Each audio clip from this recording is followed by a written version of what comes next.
Hello everyone, welcome back to a new video. Dusty here. I've been working on this video for a long time, but I'm just going to jump right into it. I'm going to show you in this tutorial today a full overview and how-to video of how to download, install, and use the Streamlabs OBS app, which is currently in beta right now for Windows 7 and beyond.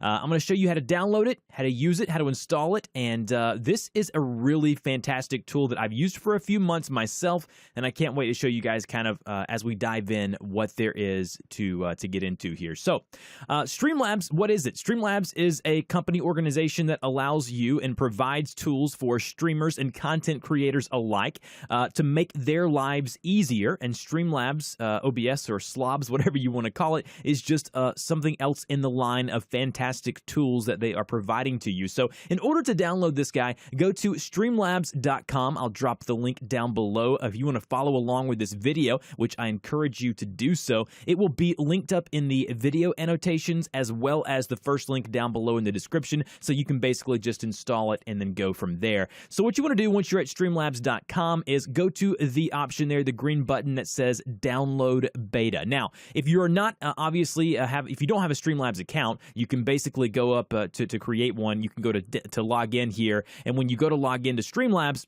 it's actually going to, I'll actually log out of my account here and show you guys. When you go to log into Streamlabs, it's going to ask you to log in with your Twitch or YouTube, so whatever your primary streaming account is. So for me, it's YouTube, so I'll just log in with YouTube, make sure I choose the YouTube account that I want to link up, and then once I do that, I allow Streamlabs to manage and do all of that good stuff, and I would encourage you to not worry about that there. I think these guys are definitely trustworthy. So once you've done that, you can see here that you're going to have another option, a big green button in the upper left-hand corner that says download the beta for Streamlabs OBS. So again, once you're logged in, it's going to look like this, but when you are not logged in and you are just at the Streamlabs homepage, you'll see a big green button here. So go ahead and click that green button. I've actually deleted it off my machine so I can show you guys exactly what we need to do to get this guy up and running. So once you've downloaded the beta here and it has basically downloaded all of the pertinent files, click on that guy there, the exe file like you normally would.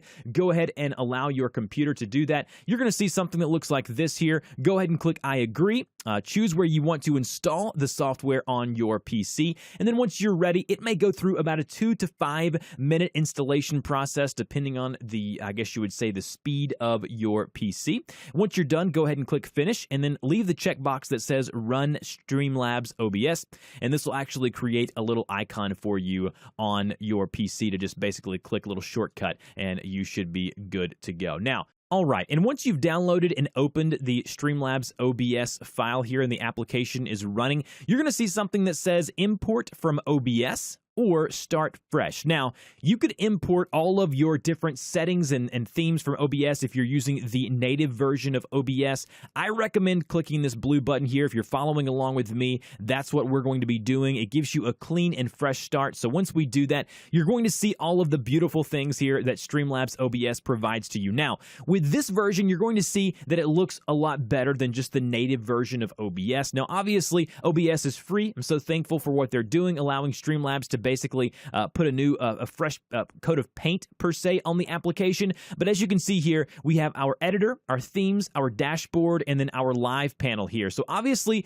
just like with OBS, we have our scenes and sources, which is how all of the magic is going to happen. So the first thing that we need to do is create our first scene, which is already done for us there. And if you want to create a new scene, click the addition symbol here. And basically, a scene is a group of sources that put together everything that people are going to see when they watch your stream. So if you want to say this is stream 1, then that's what you can name your scene. Click done and you are ready to go. But obviously there's nothing there. It's a blank screen. So you need to go up here and add sources. So under the sources panel, same way as if you're adding a scene, click the addition symbol here under sources and you're going to see a few different things.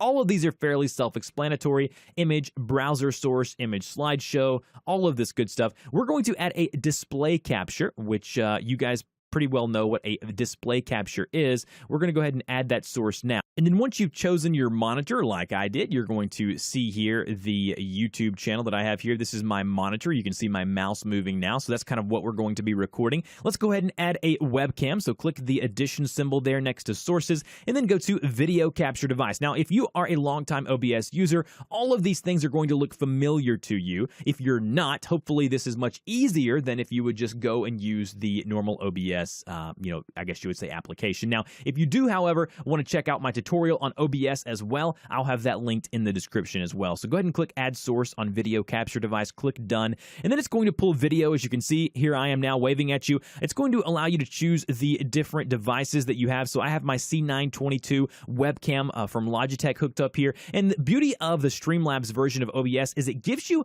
a bunch of kind of simplistic ways of making your stream look better, and it just makes things a little more easier and intuitive for the user. If you've never done this before, we can deactivate, we can configure the video, and with the configuring of the video, you can see here, we can change the brightness, the contrast, and all of that good stuff.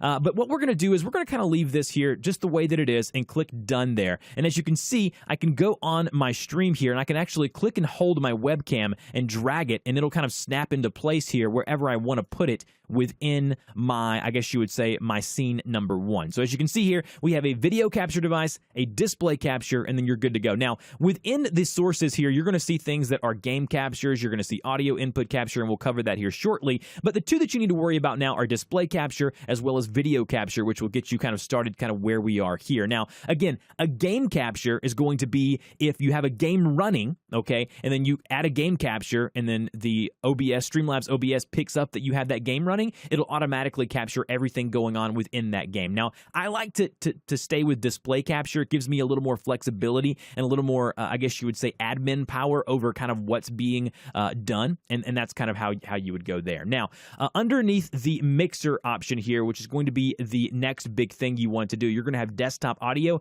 and you're going to have mic/aux. Now, desktop audio is going to be what people hear. So the desktop audio you want to capture from your PC. So you want the game audio or the songs that you're playing for your stream, you want them to be playing over your stream. And so you can adjust that here. So what you need to do is click the little gear icon here that says Open Advanced Audio Settings, and then we're going to see a few different things. Now, under Advanced Audio Settings, you're going to see your desktop audio, you're going to see your mic, and you're going to see your video capture device. Now, under desktop audio, I would encourage you to decrease that volume level down to, I would start at around 50, and then once you've done that, leave your mic at 100%. We can adjust that later, and then once you're done there, click the X, get away from that. Now, under the desktop audio, click the gear icon there. So just click Properties like I did there, and then the device is default. So for me, I actually want it to be everything that comes into this here. So everything that comes into my speakers, you need to figure out what your desktop audio is coming from. And then once you've done that, click done. And then now whenever I play audio like on my computer like this, as you can see, that desktop audio there is going left to right. So I know it's picking up. So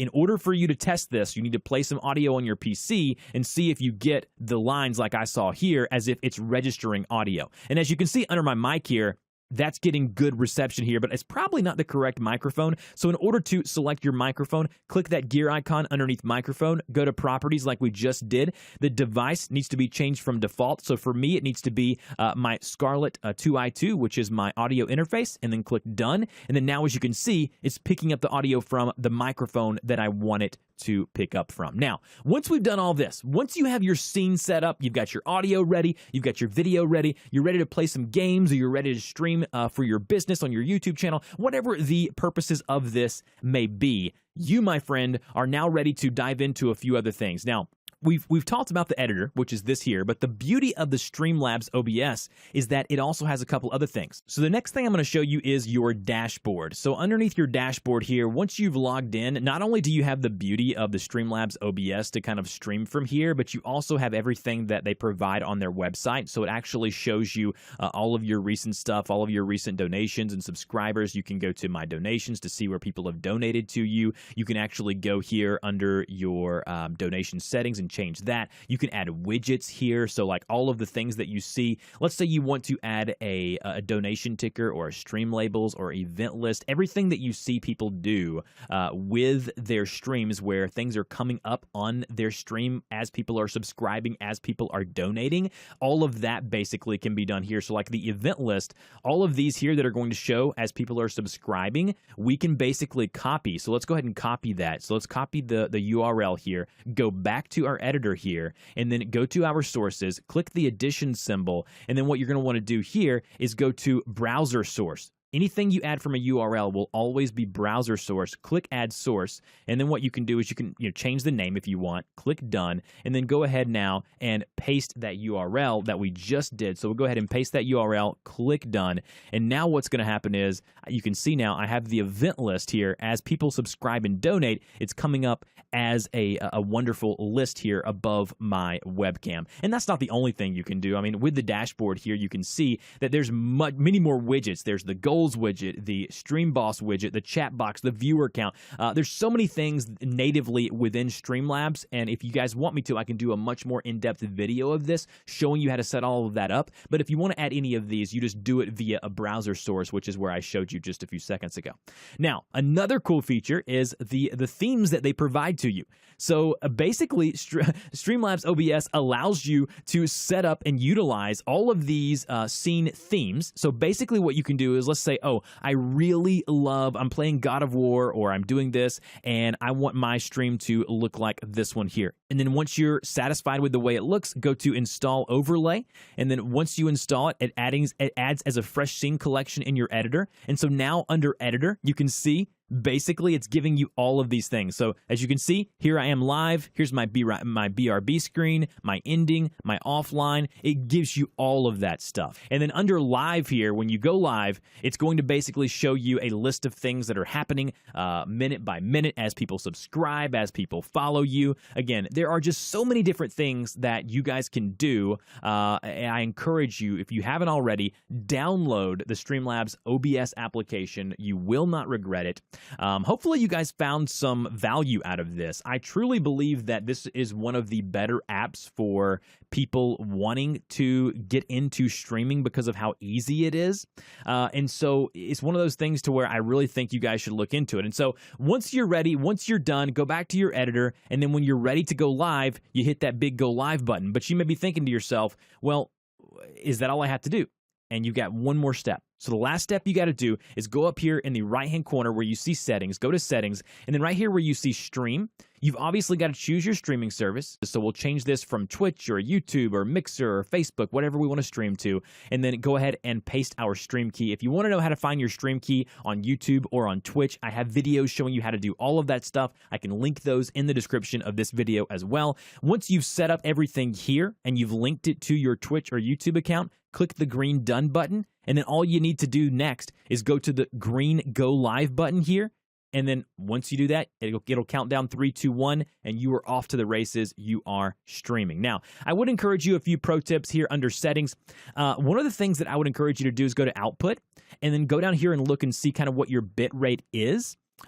A lot of times Twitch and YouTube will let you know, hey, you're going to be lagging, or, your internet kind of is crapping out on you. You probably don't want to stream at this high of a bit rate. You need to play around with your bit rate and to see what your internet can handle as you're streaming, because the last thing you want to do is start streaming and people not be able to hear you or see you, or your video is off sync, or you're buffering all the time, or the quality is not as good as you think that it should be. There's a lot of great videos on YouTube of showing you how to set up the proper bit rate for your internet. Now, you have to remember, if your internet's like 1 meg or something like that, you're probably going to be out of luck. But I mean, normally, if you're around, I'd say 5, 10, 15 download speed, you should be fine. But at this point, if you're watching this video, I assume you're at a point to where that's fine. Now, obviously, this wasn't everything. We're 17 minutes into this video now. There's so many more things you can do with the Streamlabs version of OBS, but this just basically touched the surface. I encourage you to click that link down below. Download Streamlabs OBS. I promise you guys, you will not regret it. Thank you guys so much for watching my video.